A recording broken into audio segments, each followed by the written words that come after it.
উত্তেজনা হচ্ছে, আগ্রহ হচ্ছে পার্টনারের প্রতি, বাট আপনি যখন আপনার পার্টনারের কাছে যাচ্ছেন তখন আপনার লিঙ্গ উত্থান হচ্ছে না। কিংবা এমন হয় যে লিঙ্গ উত্থান হলো, আপনার আগ্রহ হচ্ছে, পার্টনারের কাছে যাচ্ছেন, বাট আপনি স্যাটিসফাইড হওয়ার আগেই আপনার লিঙ্গ আবার বসে যাচ্ছে, দ্যাট মিন্স উইক হয়ে যাচ্ছে। কি হয়, এটাকে আমরা বলি সাধারণত ইরেকটাইল ডিসফাংশন কিংবা লিঙ্গ উত্থানজনিত সমস্যা। আমি ডক্টর তাসনিম খান, চর্ম ও যৌন রোগ বিশেষজ্ঞ, কাজ করছি মেডিকেল ডিরেক্টর এবং কনসালটেন্ট হিসেবে ইডব্লিউ ভিলা মেডিকেলের সাথে, এবং অ্যাসিস্ট্যান্ট প্রফেসর হিসেবে নর্দার্ন ইন্টারন্যাশনাল মেডিকেল কলেজ এবং হসপিটালে। আমাদের ওয়ার্ল্ড ওয়াইডই আমরা দেখি যে 1/3 অফ দ্য পপুলেশন সাফার করছেন আপনারা ইরেকটাইল ডিসফাংশনের মতো প্রবলেমে, তাছাড়া যৌন রোগের অন্যান্য বিভিন্ন রকমের প্রবলেমে। কেন হয় আমাদের এই ধরনের যৌন রোগগুলো এবং এটার চিকিৎসা পদ্ধতি কি কি আছে সেটা নিয়ে আজকে কথা বলবো। কিছু কিছু ডিজিজের বহিঃপ্রকাশ হিসেবে কিন্তু ইরেকটাইল ডিসফাংশন বা লিঙ্গ উত্থানজনিত সমস্যা আমরা পেয়ে থাকি। যেমন লম্বা সময় ধরে কারো যদি ডায়াবেটিস থাকে, লম্বা সময় ধরে কারো যদি হাইপারটেনশন থাকে, দ্যাট মিন্স উচ্চ রক্তচাপ থাকে, সেক্ষেত্রে কিন্তু এই প্রবলেমটা আমরা ফ্রিকোয়েন্টলি পাই। তাছাড়া লিভারের সমস্যা বা কিডনি রোগের সমস্যা, কিডনি ট্রান্সপ্লান্টেশনের যে পেশেন্টরা আছেন তাদের কিন্তু আমরা ফ্রিকোয়েন্টলি ইরেকটাইল ডিসফাংশনের প্রবলেমটা পাচ্ছি। হৃদরোগের কিছু সমস্যা এবং রক্তনালীর কিছু সমস্যার জন্য কিন্তু ইরেকটাইল ডিসফাংশনের মতো প্রবলেমগুলো আমরা খুব ফ্রিকোয়েন্টলি পেয়ে থাকি।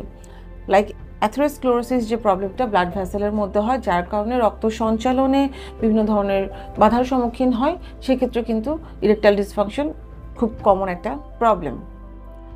তাছাড়া হরমোনাল কিছু প্রবলেম তো না বললেই নয়। ছেলেদের সেক্সুয়াল হরমোন হিসেবে আমরা জানি টেস্টোস্টেরন অনেক বড় একটা ভূমিকা পালন করে। একটা সার্টেন স্টেজের পর টেস্টোস্টেরন একটু একটু করে কমতে শুরু করে। সাধারণত আমরা জানি যে 40 ইয়ার্সের পর থেকে 1 ইউনিট করে প্রতি বছর টেস্টোস্টেরন কমতে শুরু করে, বাট কারো কারো ক্ষেত্রে আমরা দেখি যে টেস্টোস্টেরন কিন্তু আপনার এই বয়স হওয়ার অনেক আগে থেকেই কমতে শুরু করে। সেক্ষেত্রে কিন্তু আমরা সাপ্লিমেন্ট হিসেবে টেস্টোস্টেরন দিতে হতে পারে। এটা ইরেকটাইল ডিসফাংশনের অন্যতম একটি কারণ। তাছাড়া এংজাইটি, আপনার ডিপ্রেশন, অ্যালকোহল বা স্মোকিংয়ের মতো হ্যাবিট যাদের আছেন তাদের ক্ষেত্রেও কিন্তু এই প্রবলেমটা আমরা পেয়ে থাকি। ইরেকটাইল ডিসফাংশন কিছুটা মানসিক সমস্যার সাথেও কিন্তু জড়িত। এংজাইটি ডিসঅর্ডার নামের একটা প্রবলেম আমরা বলি। এখানে কি হয়, ধরেন অতীতের কোনো একটা সমস্যা মানে কোনো একটা সময় হয়তো বা আপনি আপনার পার্টনারকে স্যাটিসফাইড করতে পারেননি। এর পরবর্তীতে আপনি হয়তো যখন আপনার পার্টনারের সাথে ইন্টিমেট হচ্ছেন, সেই ক্ষেত্রে আপনার সেই যে আপনি যে সময়টাতে পারেননি, ফেলিওর হয়েছিলেন, সেটা আপনার মাথায় ঘুরতে থাকে। সো এইগুলো করতে করতে দেখা যায় যে আপনার মধ্যে একটা এংজাইটির তৈরি হয় এবং আপনার কনসেন্ট্রেশনটা আপনার পার্টনারের সাথে যখন আপনি ইন্টিমেট হচ্ছেন সেই জায়গা থেকে সরে যেয়ে অন্যদিকে ডাইভার্ট হয়ে যাচ্ছে, এবং এই জিনিসগুলো কিন্তু আপনার এই সহবাসটাকে ব্যাহত করতে পারে অনেক ক্ষেত্রেই। সো কারণ আসলে অনেকগুলোই আছে, যে কারণেই হোক না কেন ট্রিটমেন্ট আসলে ইম্পর্টেন্ট। আমরা যুগ যুগ ধরেই কিন্তু চর্ম ও যৌন রোগ বিশেষজ্ঞরা এই ইরেকটাইল ডিসফাংশনের বা সেক্সুয়াল অন্যান্য ডিজিজগুলোর ট্রিটমেন্টগুলো করে আসছি। এগুলোর পাশাপাশি আমি আজকে যেটা নিয়ে কথা বলবো সেটা হচ্ছে যে আপনাদের আধুনিক যে চিকিৎসাটা আমরা করি, আধুনিক চিকিৎসার মধ্যে আমরা যেটা করি সেটা হচ্ছে গিয়ে P shot, that means penile shot. এখানে আমরা যেটা করি, আপনার পেশেন্টের ব্লাড কালেকশন করি। ব্লাড কালেকশন করে সেটাকে আমরা সেন্ট্রিফিউজ করে হোয়াইট ব্লাডটাকে আমরা রেড ব্লাড থেকে সেপারেট করে নিই, এবং এই যে হোয়াইট ব্লাডটা আমরা পাচ্ছি যেটার মধ্যে প্লেটলেট আছে, এই প্লেটলেট রিচ যে প্লাজমাটা আমরা পাই সেটা আমরা পেনিসের মধ্যে, দ্যাট মিন্স আপনার যৌনাঙ্গের মধ্যে ইনজেক্ট করি, এবং এর মাধ্যমে কি হয়, আপনার পেনিসের যে মাসলটা আছে সেটা স্ট্রং হবে, ব্লাড সার্কুলেশনটা ইমপ্রুভ হবে, এবং আপনার যৌনাঙ্গ অনেক বেশি নিউট্রিশন পাবে, এবং এই নিউট্রিশনের মাধ্যমে আপনার এই যে শর্ট টাইমের বা হচ্ছে আপনার মাসল উইকনেসের যে প্রবলেমটা ছিল সেটা কিন্তু অনেক ক্ষেত্রে সলভ হয়ে যাবে। এটা ওয়ার্ল্ডের সবচেয়ে আধুনিক ট্রিটমেন্ট। এটার পাশাপাশি আমরা যেটা করি সেটা হচ্ছে যে আমরা শক ওয়েভ দিচ্ছি। শক ওয়েভটা আমরা এক একটা পেশেন্টের ক্ষেত্রে এক এক রকমভাবে দিই।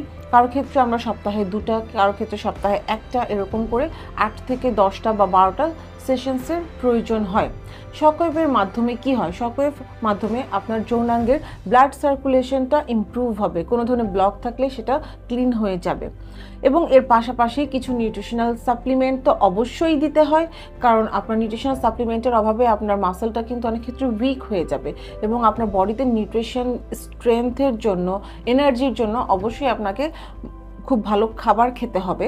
আমাদের ডায়েটিশিয়ান আছেন যিনি আপনাকে একটা খাদ্য তালিকা তৈরি করে দিবেন, এবং আপনার লাইফস্টাইলটাকে মডিফিকেশন করা অবশ্যই ইম্পর্ট্যান্ট। এখানে আপনার রেগুলার জগিং করতে হবে, ওয়ার্কআউট করতে হবে, ভালো খাবার খেতে হবে, এবং আমাদের ট্রিটমেন্টের পাশাপাশি আমরা আরেকটা যেটা কাজ করি, আমাদের যে ফিজিওথেরাপিস্ট আছে তার কাছে আমরা আপনাকে রেফার করি, যার মাধ্যমে কিছু এক্সারসাইজ আপনাকে আমাদের ফিজিওথেরাপিস্ট দেখিয়ে দিবে।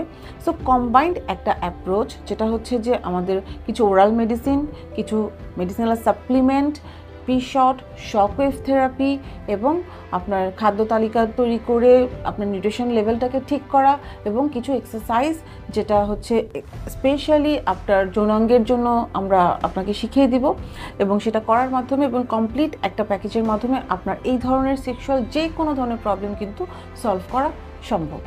সো আই হোপ আমার ভিডিওটা কিছুটা হলেও আপনাদের হেল্পফুল হবে আজকে। ধন্যবাদ সবাইকে।